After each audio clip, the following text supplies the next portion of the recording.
تعرفوا ايه عن شجرة الجميز؟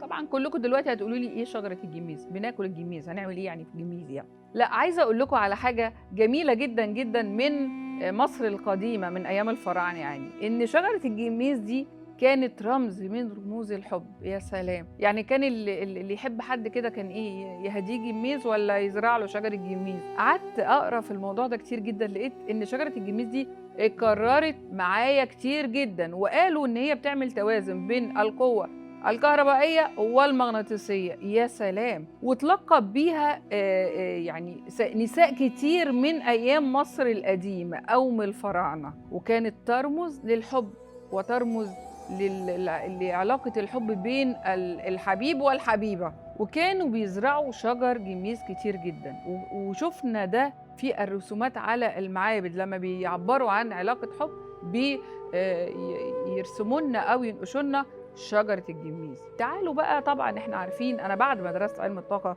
لقيت ان كل حاجة ليها اصل في مصر القديمة، ليها اصل في مصر الفرعونية. طبعا انا اتكلمت كتير قبل كده عن النباتات والثمار والاعشاب والحاجات اللي بنقدر نستمد من عناصرها طاقة، فاكتشفت ان شجرة الجميز من الاشجار اللي بتعطينا قوة في الحب. تخيلوا يعني دلوقتي طبعا بعد ما تسمعوا الفيديو ده أرجوكوا هادوا بعض جميز. طب اللي أكتر من كده، ازرعوا جميز. شجرة الجميز بتدي دفى وبتدي محبة، يعني أكيد اللي هيزرع شجرة جميز في بيته هتلاقي العلاقات الأسرية طيبة جدا وجميلة جدا وهادية جدا، بتشع كده، بتشع حب، بتشع طاقة، بتعمل توازن في الطاقة. تخيلوا، لسه هقول لكم على حاجات كتير طبعا بعد كده من الحاجات اللي بتعطي توازن في الطاقة، وخصوصا من الثمار الطبيعية. إذن الحب هو شجرة الجميز. عايزين تزودوا المحبة، ازرعوا شجرة جميز. عايزين تزودوا المحبة بينكم وبين اللي قدامكم،